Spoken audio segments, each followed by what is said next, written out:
spatchcock. Yeah.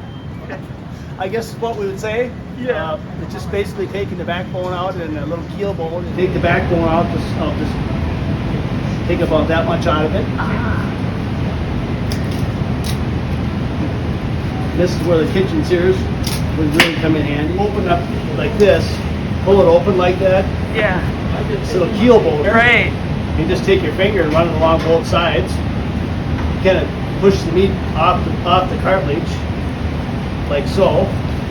And this is where maybe a knife might work a little bit better than a shears, but you just take that cartilage right out of there. Just follow the cartilage.